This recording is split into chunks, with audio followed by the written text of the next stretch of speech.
Olá, meus queridos irmãos e amigos, a paz do Senhor Jesus, muito bem-vindos ao nosso canal, o canal da Editora Betel, o canal que promove a Escola Bíblica Dominical. Eu sou o pastor Luiz Prates e hoje estou aqui mais uma vez com a nossa revista de Esther, a revista de Escola Dominical, a Betel Dominical do primeiro trimestre de 2021. Esta revista ela é comentada pelo bispo Abner Ferreira e hoje estou aqui com os meus amigos para juntos estudarmos a lição de número 8, a ousadia do cristão diante dos infortúnios. Agradeço de coração aqui a repercussão imensa que estamos tendo em todo o Brasil. Muito obrigado a cada comentário, muito obrigado a cada nova inscrição, muito obrigado a você que está ajudando a divulgar esse trabalho, ajudando a divulgar a Escola Dominical. Do fundo do nosso coração, muitíssimo obrigado. Se você não se inscreveu ainda, eu peço humildemente que você se inscreva em nosso canal, divulgue, passe para os seus amigos, peça para que eles também façam o mesmo. E também muito obrigado por você que tem respondido positivamente a cada orientação que nós temos passado aqui para vocês. Em nome da nossa diretoria, da nossa liderança e de toda a família Betel, muitíssimo obrigado. Curta, compartilha e comente, é muito importante para nós e para o nosso canal.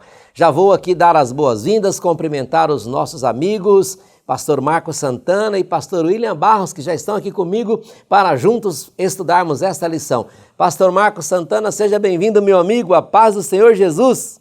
A paz do Senhor, pastor Prates, pastor William, todos os irmãos que estão conosco. Aproveitando, estarei fazendo agora a leitura do texto áureo. Então o rei lhe disse: que é o que tens, rainha Esther? Ou qual é a tua petição? Até metade do reino se te dará. Esther, capítulo 5, versículo 3. Verdade aplicada. A ousadia do cristão se baseia no poder do Espírito Santo e na fé firmada em Deus e na sua palavra.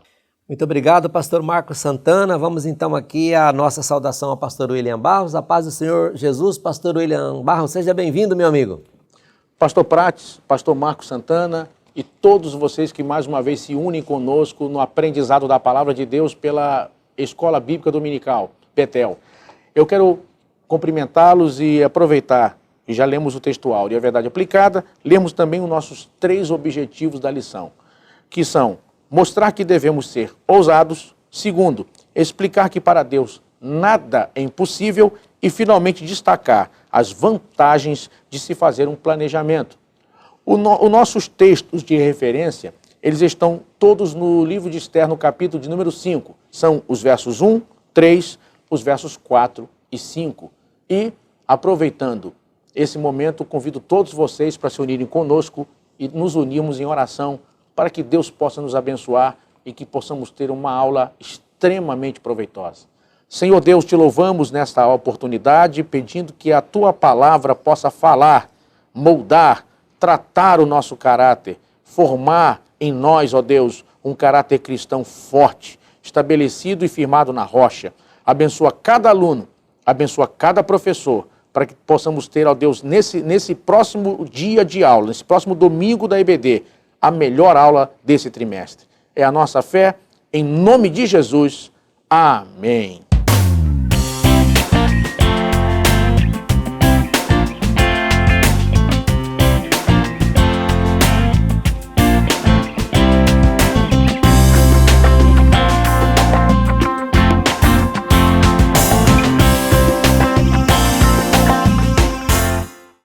A ousadia do cristão diante dos infortúnios. Antes de falarmos sobre ousadia, creio ser importante introduzirmos a lição conhecendo, relembrando, trazendo à memória o contexto. Então vemos que diante do decreto de morte e destruição, qual foi a primeira reação? A Bíblia diz tristeza, apreensão, clamor, cinza, vestidos de saco, choro, lamentação. Isso nós vamos encontrar em Esther capítulo 4. O que me chama a atenção nessas características da primeira reação é que se tratam de atitudes tão diferentes de ousadia. Por isso eu acho importante nós lembrarmos disso.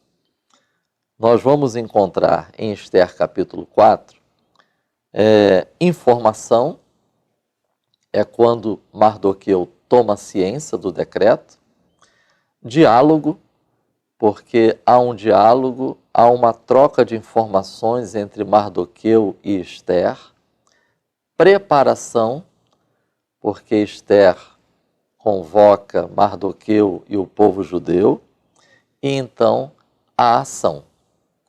Então, nesse momento da nossa lição, esta é a situação do povo judeu lá em Suzã. Risco de morrer todos os que entram ao rei sem ser chamado. Então, Esther estava correndo esse risco. Segundo, Esther não era chamada há 30 dias. Isso aumenta mais ainda essa questão. E aí nós vamos encontrar, de um lado, um decreto de morte e destruição. E do outro, o risco que se corria ao se apresentar ao rei sem ser chamada. O pedido de Esther para que todos os judeus se juntem a ela em um jejum lembra a importância da comunhão, a importância da oração coletiva, a importância da comunicação entre os servos de Deus. Esther, capítulo 5, versículo 1, Esther se vestiu de seus vestidos reais. Ela prosseguiu, isso é muito importante estarmos atentos, agindo com cuidado, prudência, planejamento e demonstrando sabedoria e confiança. Creio ser importante termos isso em mente ao entrarmos no assunto sobre ousadia. A verdade aplicada, eu identifico aqui os pilares da ousadia do discípulo de Jesus Cristo. Poder do Espírito Santo, fé e palavra de Deus. Atos dos Apóstolos, capítulo 4, versículo 29, nós vamos encontrar na versão da linguagem de hoje essas expressões. Dá aos teus servos confiança para anunciarem corajosamente a tua palavra. Então, os apóstolos pediram ousadia. A Bíblia King James, ela vai usar a expressão capacita. Eles oram pedindo que Deus os capacite para proclamarem a palavra de Deus com toda a intrepidez. Como a lição, o título fala da ousadia do cristão, então, continuemos em Atos dos Apóstolos, capítulo 4. Nós vamos encontrar essa expressão ousadia em 3 versículos. Versículo 13, versículo 29, versículo 31. Ou seja, os discípulos, eles pedem ousadia, eles pedem coragem para prosseguirem no cumprimento da missão. Sabendo, meus irmãos, e ainda hoje não é diferente, Atos capítulo 14, versículo 3, mostra que agir com ousadia no cumprimento da missão é necessário, mas pode provocar contendas e divisões. Ousadia é quando pedimos que Deus nos capacite para anunciarmos a palavra de Deus, mesmo numa situação hostil, eu estava vendo duas expressões no grego que nos ajuda a entender, ter uma ideia sobre ousadia: confiante e corajoso.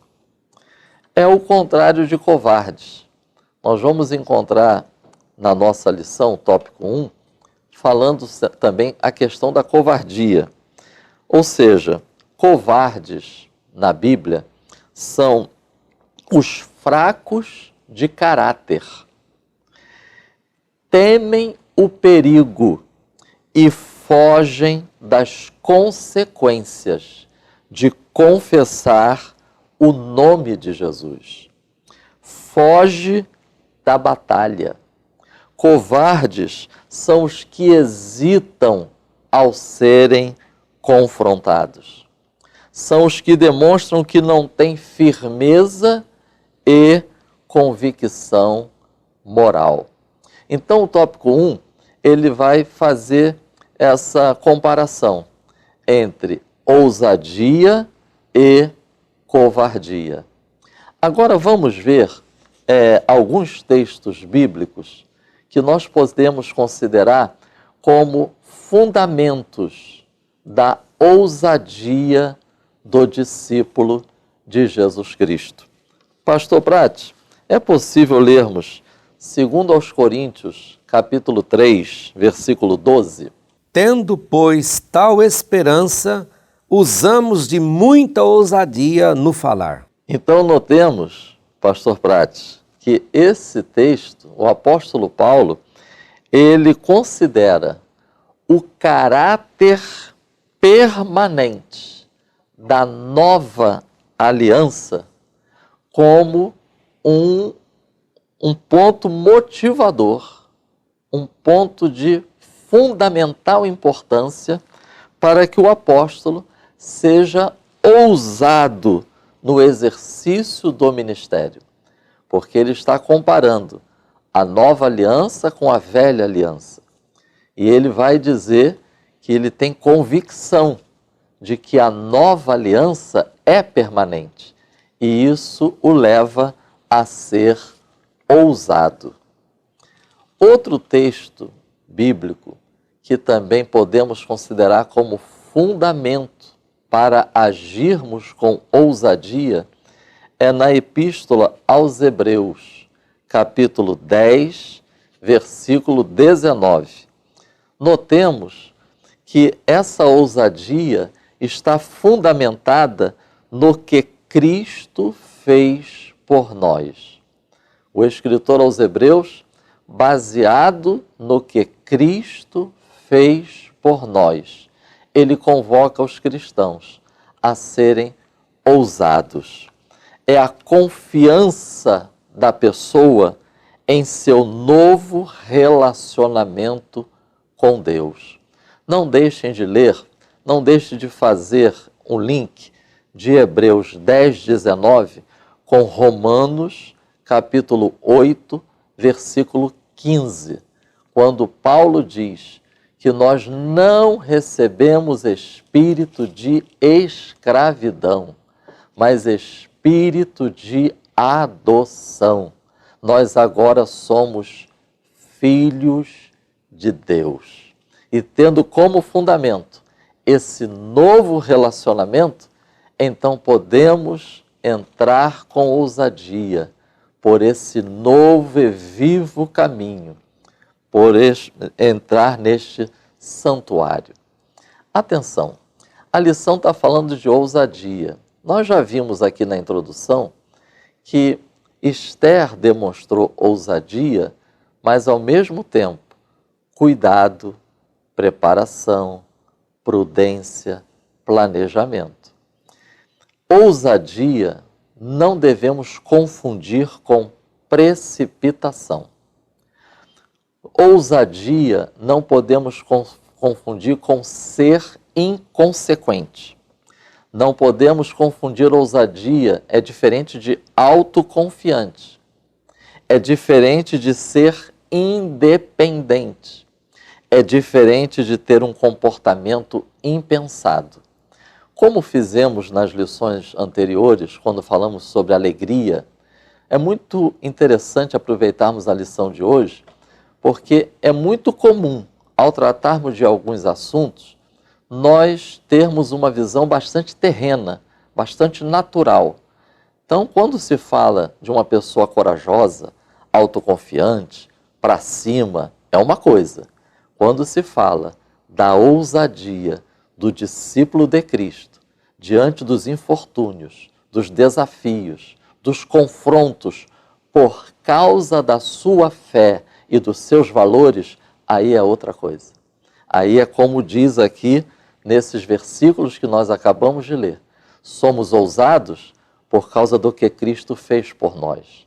Somos ousados porque agora somos filhos de Deus. Somos ousados porque temos a palavra de Deus. Temos o poder do Espírito Santo. Por isso que os apóstolos, diante das ameaças, eles foram orar e pediram a Deus a ousadia necessária, a intrepidez, a coragem, que é só pelo poder do Espírito Santo. Agora notemos, para encerrar a minha contribuição aqui nessa introdução, o tópico 1. Notemos uma coisa muito interessante, porque quando a gente fala de ousadia, é muito importante a gente não esquecer que não significa que nós seremos livres da morte. Não significa que nós seremos livres da perseguição. Porque Esther, capítulo 4, versículo 16, note como as duas expressões que ela usa nesse versículo. Perecendo, pereço. Ela tinha noção do risco. Ela tinha noção do perigo de se apresentar ao rei sem ser chamada. Ela tinha noção que poderia morrer. Havia um decreto de morte e destruição, mas ali dentro do palácio, ao agir com ousadia, ela também sabia que poderia perecer, mas ela não recuou. Então, a ousadia não significa que os discípulos de Cristo serão poupados ou aceitos.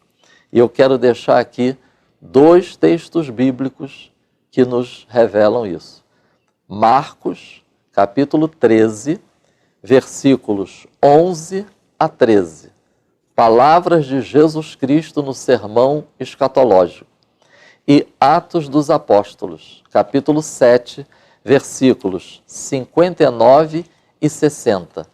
Talvez um dos grandes exemplos de ousadia que nós temos na igreja primitiva seja Estevão, que com ousadia anunciou a palavra e ao final foi apedrejado. Por isso que eu volto à verdade aplicada e proponho que nós aproveitemos essa lição e resgatemos essa verdade no nosso dia a dia. Os pilares da ousadia do cristão: poder do Espírito Santo, fé em Jesus Cristo e palavra de Deus. Amém. Excelente, pastor Marcos Santana, quanta riqueza o senhor trouxe aí nesse ponto 1. Nós podemos então encerrar esse ponto 1 dizendo que o pastor Marcos nos ensinou e nós aprendemos que Deus não quer pessoas covardes para trabalhar em sua seara, mas pessoas dispostas e corajosas. Então, vamos direto ao ponto 2 com o pastor William Barros. Pastor William, para Deus nada é impossível. Para esta lição, nós voltamos novamente a falar de um assunto que foi ventilado na aula passada e que é muito importante para a vida cristã, que é o jejum. O jejum de Esther, compartilhado pelos judeus, e que vai nos mostrar uma lição preciosa. Qual lição? No nosso tópico 2, nós vamos estudar para Deus nada é impossível.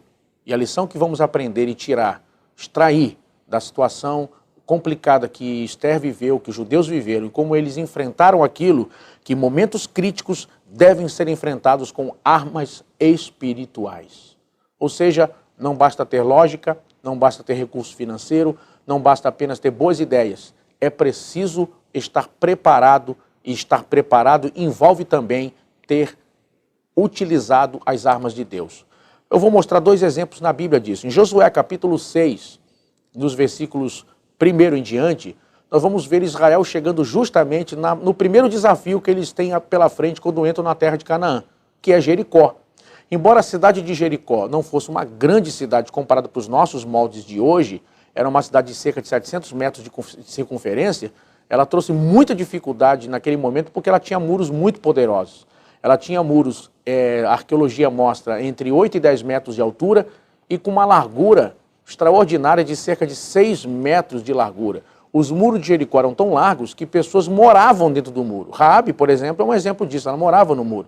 Então, Deus vai dar a Josué, naquele momento, a estratégia e o objetivo alcançado. Como? Se a gente pega o início do texto, Deus diz para Josué, olha, a Bíblia vai dizer que Jericó estava cerrada, fechada, totalmente, ninguém entrava e ninguém saía por causa dos filhos de Israel. E Deus vem a Josué e diz para Josué, tenho dado na tua mão Jericó, seu rei e o seu exército. Ou seja, com as armas espirituais, Israel pôde vencer aquela grande e difícil batalha e triunfar naquela batalha que seria talvez cansativa, longa e custaria muitas vidas, mas Deus deu vitória ao seu povo em apenas uma semana, em apenas 7 dias. Nós vamos ver isso também em 1 Samuel, capítulo de número 16, quando Samuel recebe de Deus a incumbência de ungir da casa de Jessé, o novo rei de Israel, ele teme que Saul possa matá-lo quando soubesse do que Samuel faria. E Deus diz a Samuel que ele deveria chegar lá, reunir os anciãos e dizer, vim sacrificar. Ou seja, Deus sempre direciona os seus com armas espirituais. O sacrifício é o caminho da revelação, é o caminho da mudança, é o caminho da entrega, é o caminho de uma vida de vitória. E por outro lado, buscar a estratégia certa em Deus é o caminho para dependência e sucesso em todas as áreas da nossa vida. Então, em momentos críticos, devemos enfrentar com armas espirituais. Você está enfrentando algum momento muito crítico agora? Está enfrentando algum momento muito complicado em sua vida? Não despreze agora as armas espirituais. Você precisa se revestir de Deus e lidar com o que você está enfrentando agora. Nós vamos ver também que eles vão se unir em jejum. E aí fica uma pergunta, olha só, trazendo do ponto de vista prático, a gente fica imaginando o seguinte, se unir em jejum, enquanto um plano de morte segue com tempo curto para matar todos os judeus? Pensa bem, talvez alguém olhando agora do ponto de vista humano diria, não, irmão, que jejuar? Eu tenho que arrumar uma arma, eu tenho que arrumar um exército, eu tenho que fugir daqui, eu tenho que fazer alguma coisa. Esther e os judeus vão primeiramente, vai haver um momento de se defender, mas primeiramente eles vão se unir em jejum para buscar em Deus uma saída e uma solução para aquele problema. Nós vamos ver um texto da Bíblia que vai mostrar para nós como isso é importante. 2 Coríntios, capítulo 10 e o verso de número 4. Porque as armas da nossa milícia não são carnais, mas sim poderosas em Deus para a destruição das fortalezas. Muito bem. A pergunta é, você ainda acredita em jejum? Você ainda acredita no poder da oração? Você ainda acredita em profecia? Você ainda acredita na manifestação do Espírito? Ainda acredita nos dons espirituais? A Bíblia vai dizer para nós em 1 Tessalonicenses 5,19, não apagueis o Espírito.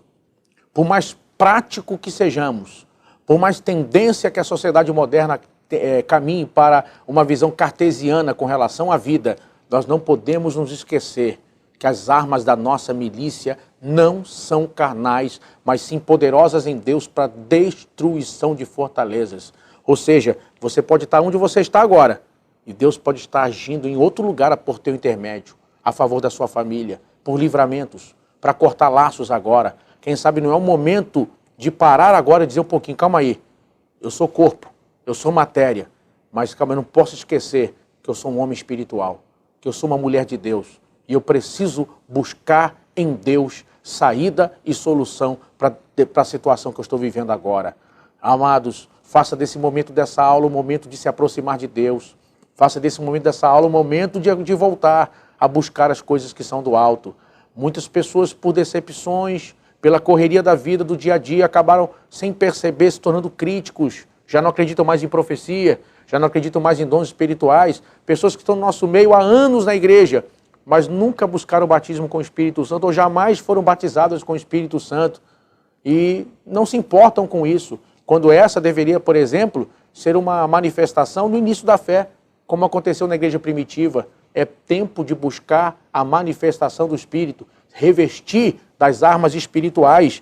Nós precisamos continuar acreditando que jejum tem eficácia na vida cristã, que oração move a mão de Deus e que Deus se manifesta na nossa vida, em nossas necessidades e pode revelar a sua glória. Eu continuo, e a partir daí no tópico 2.1, ele vai falar uma coisa simples, uma coisa importante, simples em suas atitudes. Agora, olha que detalhe, somando com tudo que disse o pastor Marcos, o dinheiro não mudou Esther. Esther tinha dinheiro, mas não mudou.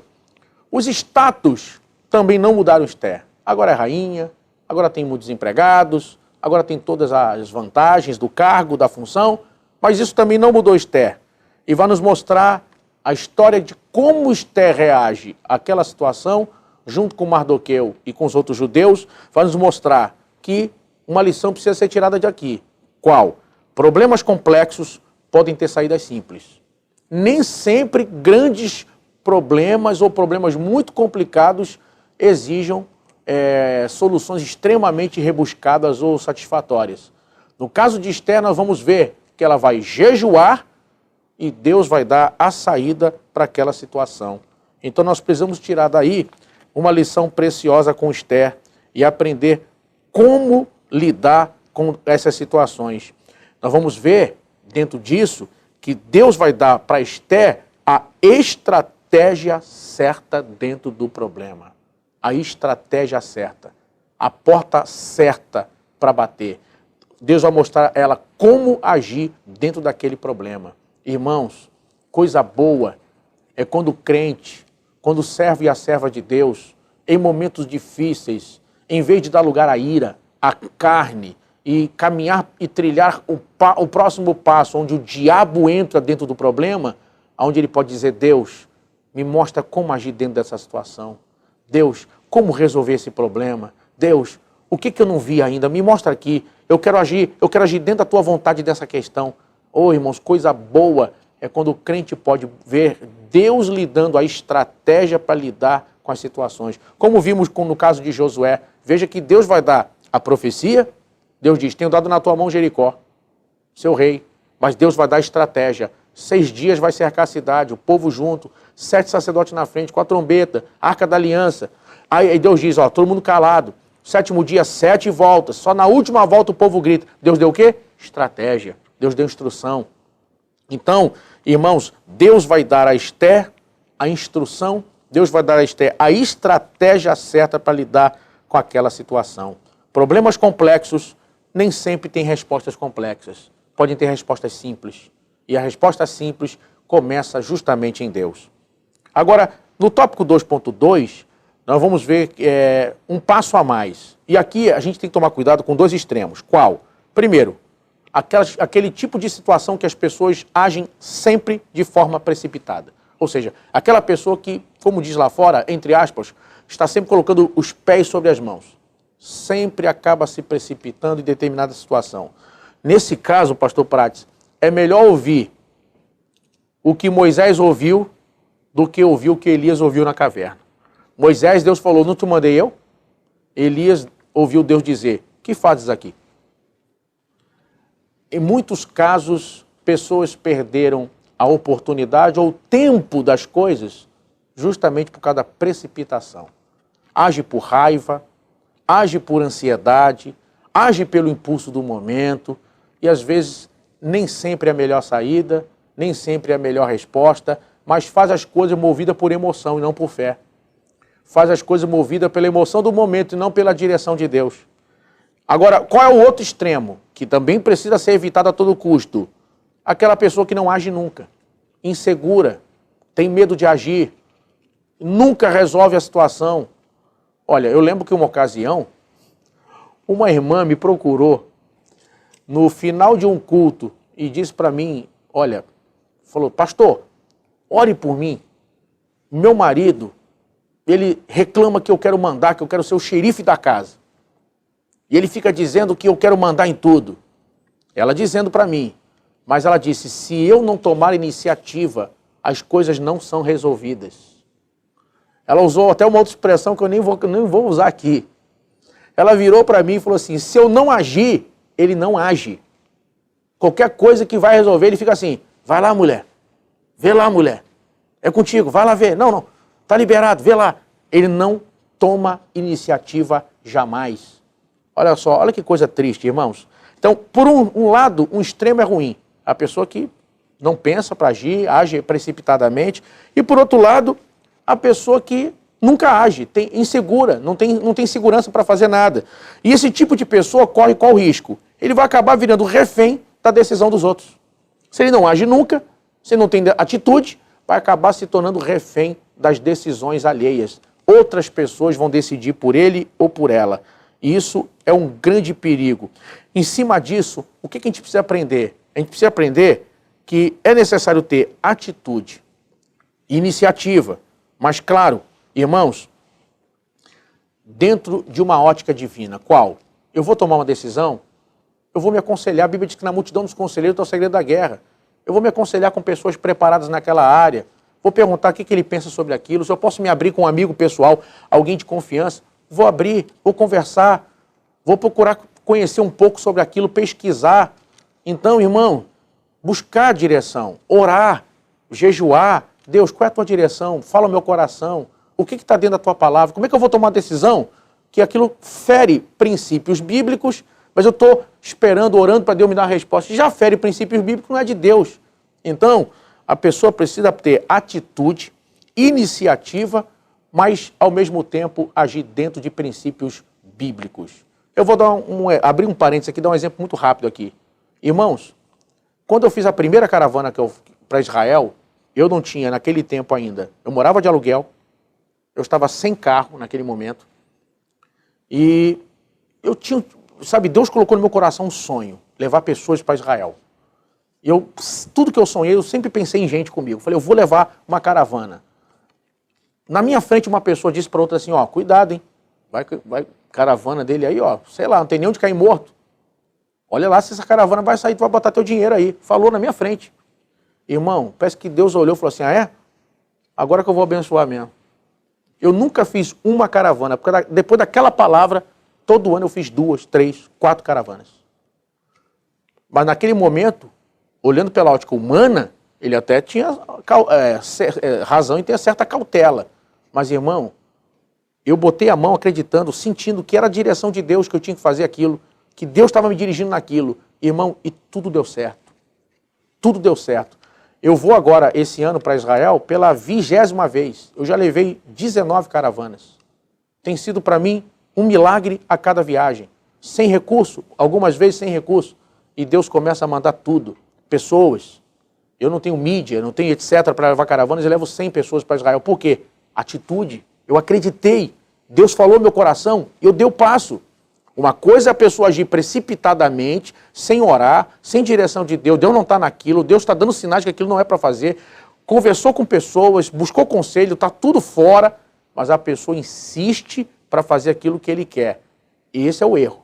Mas, por outro lado, você não pode deixar de agir. Quando você decide não agir e deixar que outras pessoas resolvam, foi uma decisão sua que outras pessoas decidissem por você. Então você precisa pensar nisso. Então, irmãos, a gente começa a ver pessoas que acabam, sabe, critica muito, reclama muito, mas na hora de agir, não age. Fala demais, reclama do país, reclama da igreja, reclama do governo, reclama não sei de quê, mas não age, não tem atitude. Você não pode, depois dessa aula, viver nesses dois extremos.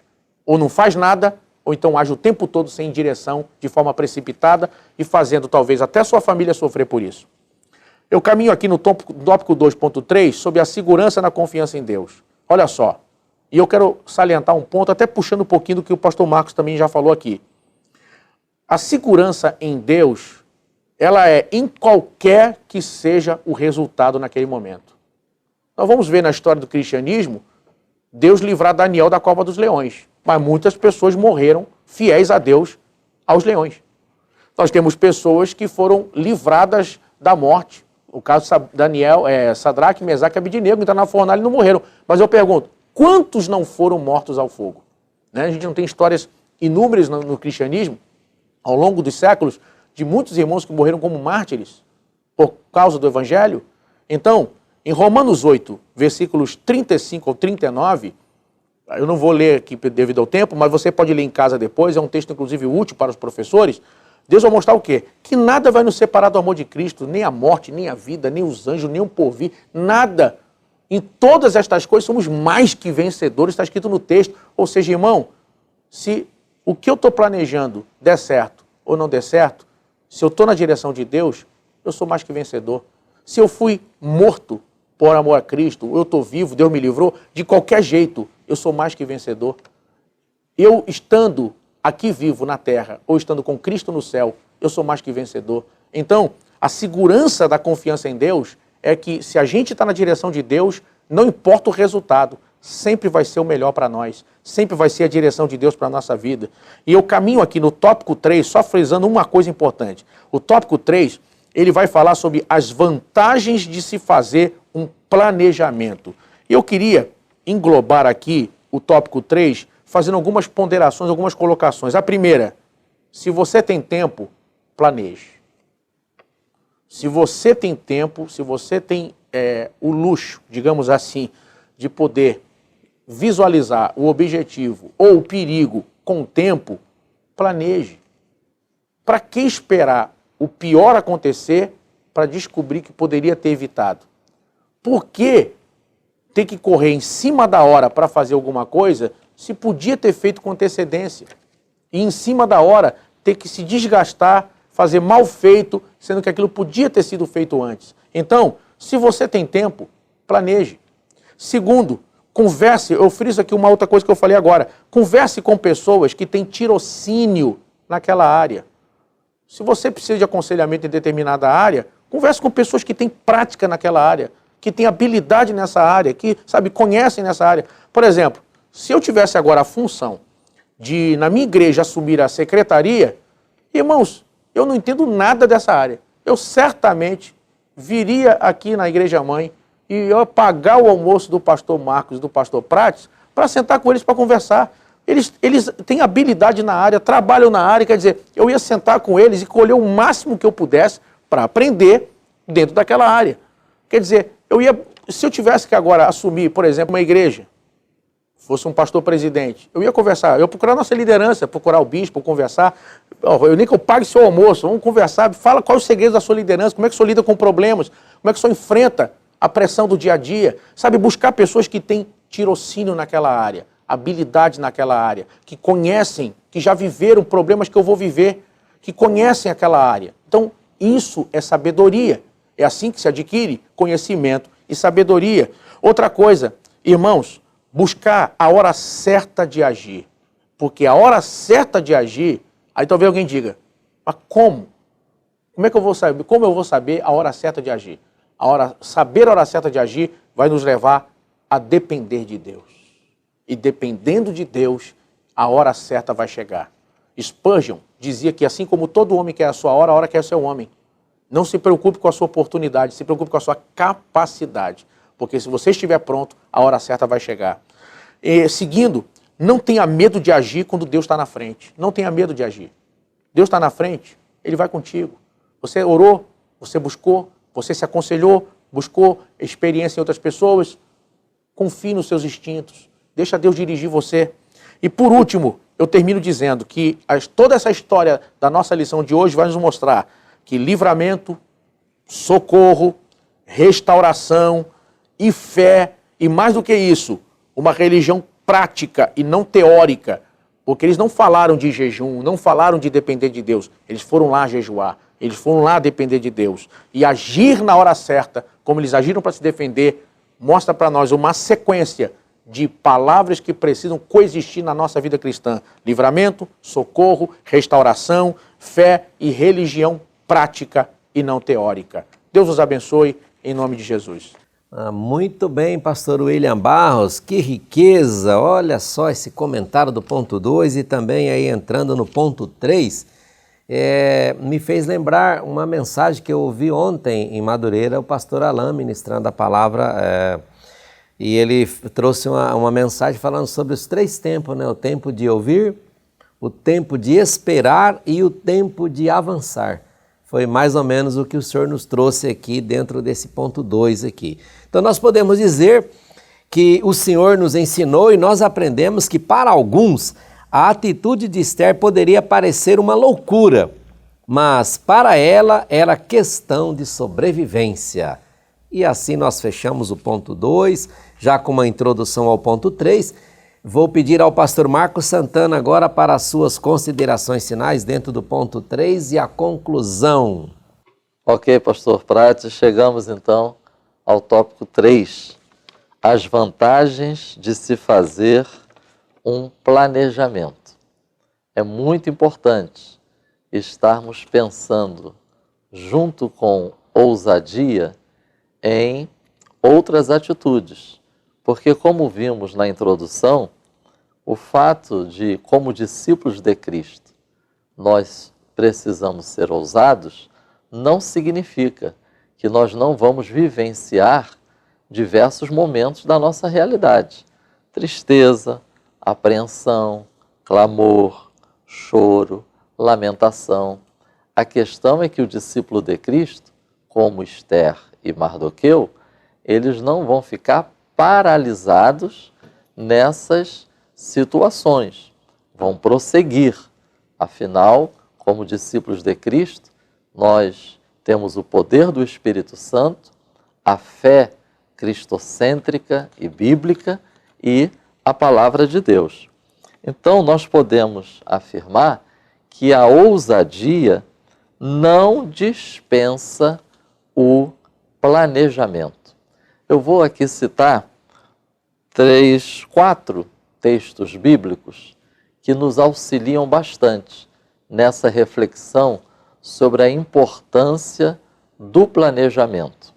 O primeiro texto é Lucas, capítulo 14, versículos 28 a 32.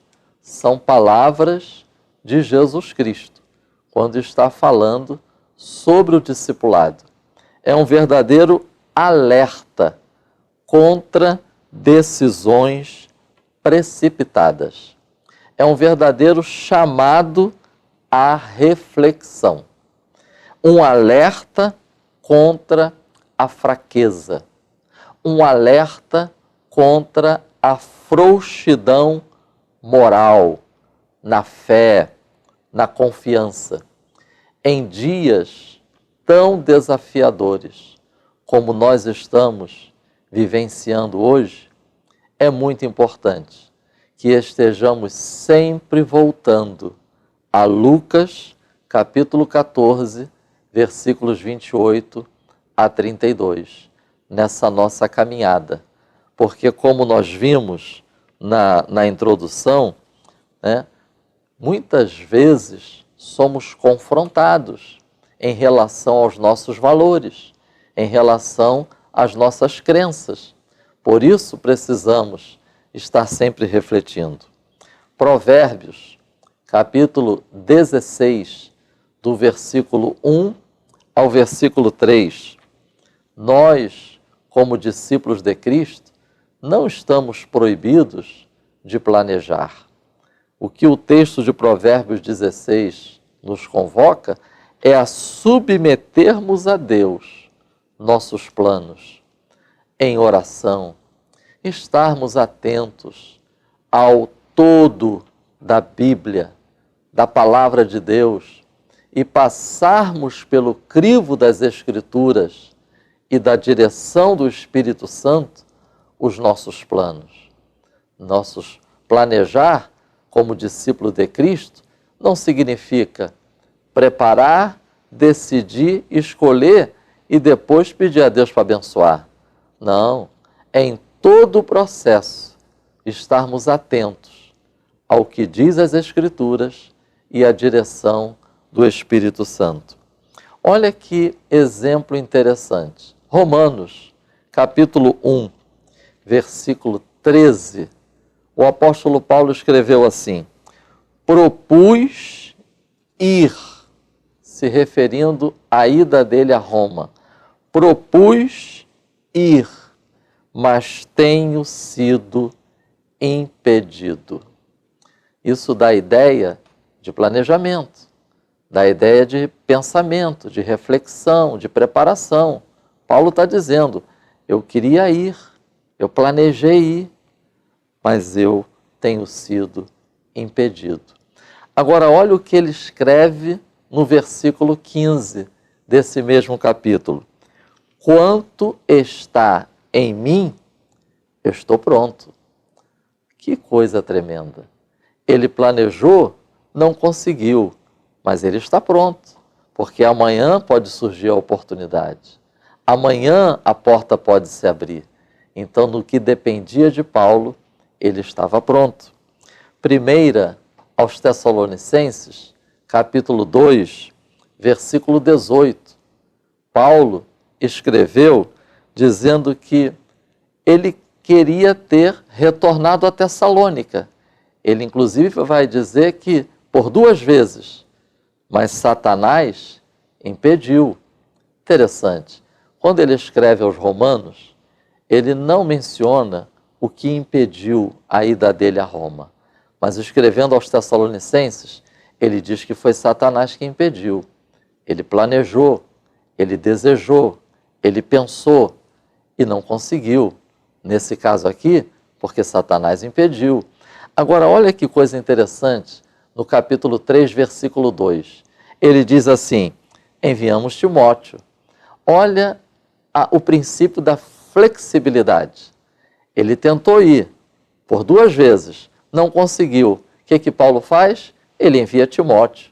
E nós vamos ver na Epístola aos Tessalonicenses que Timóteo foi, tomou conhecimento como estava a igreja, retornou com os questionamentos, com a situação, e isso é que originou a primeira epístola aos Tessalonicenses. Então, assim, eu encerro deixando como reflexão para os irmãos esses aspectos na vida de uma pessoa que é ousada pelo poder do Espírito, pela fé, pela palavra de Deus, mas que é também uma pessoa que planeja, que se prepara e que pensa. O aspecto do tempo, o aspecto do caminho a ser seguido, o método a ser usado, o propósito, aonde eu quero chegar, qual é o meu objetivo, riscos, precisamos estar atentos há um risco em ser discípulo de Cristo, há o risco de estarmos comprometidos com crenças e valores contrários ao mundo e recursos. Há riscos, mas há recursos. Poder do Espírito Santo, poder da Palavra de Deus, a presença do Senhor, a fé firmada em Cristo. Que Deus nos abençoe. Amém. Muito bem, pastor Marcos Santana, muitíssimo obrigado pelo fechamento aqui do ponto 3 e assim nós concluímos o estudo desta lição, preciosíssima, a lição de número 8. Podemos concluir então dizendo que Esther teve um sucesso. E o sucesso dela, eu anotei aqui, passou por 3 pontos. Ela orou, jejuou, tomou uma atitude e foi prudente. Né? Então ela jejuou, orou, agiu na hora certa, né? E foi muito prudente. Então nós vamos ter vitória na nossa caminhada se a gente seguir esse exemplo. Essa é a ideia e o propósito desta lição. Que Deus abençoe você, professor, que Deus abençoe você, aluno, que você tenha realmente, através deste vídeo, observado e anotado os pontos principais para que a sua vida melhore diante de Deus. E se você for dar uma aula, que a sua aula seja uma aula de fato abençoadíssima. Muito obrigado por ficar conosco até agora, muito obrigado por estar aqui até esse momento e, querendo Deus, semana que vem estaremos de volta para o estudo da lição de número 9. Deus trabalha em favor dos que nele confiam. E vamos estudar nessa lição 3 pontos. A vida muda quando Deus faz parte dela. O agir de Deus é perfeito e Deus nunca se esquece de honrar os seus. Pastor William Barros, o senhor tem uma agenda para divulgar aqui hoje? Pastor Prates, eu queria fazer um anúncio muito rápido e breve aqui. Nos dias 12, 13 e 14 de março, nós estaremos junto com o querido pastor Edson Dantas, lá em Parque São Rafael, em São Paulo, ministrando o EBOM. O tema do EBOM será: se minha mente muda, meu futuro muda. Se minha mente não muda, meu passado volta. Então você dessa região aí, você de São Paulo, vão para lá, Parque São Rafael, pastor Edson Dantas. Vai ser uma bênção, de 12 a 14 de março. Muito bem, pastor William Barros, recado dado. Eu quero aproveitar também esse espaço, mandar um abraço aqui em meu nome, em nome da nossa equipe, pastor Marcos, pastor William e toda a nossa equipe de produção, ao evangelista Lorival, da congregação de Trindade Rio das Ostras. Ele esteve aqui num culto aqui em Madureira, num domingo à noite, e ele nos procurou, pastor Marcos e pastor William, me procurou no final do culto, com tanta alegria, querendo tirar foto com a gente, mandou dar um abraço em vocês, e que é muito abençoado. Esse vídeo tem feito muito resultado lá na congregação onde ele está servindo a Deus ali. Então eu quero, em nome do pastor Lorival, eu quero incluir todos, porque se a gente fosse citar aqui nós não teríamos tempo, né? São tantas pessoas que nos procuram, então sinta-se abraçado e agradecido na pessoa do pastor Lorival, do evangelista Lorival, que nós estamos aqui agradecendo. Que Deus abençoe a todos. Pastor Marcos Santana, uma palavra de oração para a gente encerrar o vídeo de hoje. Pai Celestial, graças nós te damos pelo estudo da Tua Palavra. Pedimos que o Teu Espírito Santo nos conceda ousadia para proclamarmos a Tua Palavra. Que o Teu Espírito Santo nos capacite para prosseguirmos no cumprimento da missão, diante de tantos desafios. Continue sustentando e fortalecendo a cada um dos Teus servos e que os Teus propósitos prevaleçam nas nossas vidas, em nome de Jesus Cristo. Amém. Editora Betel, edificando a casa de Deus.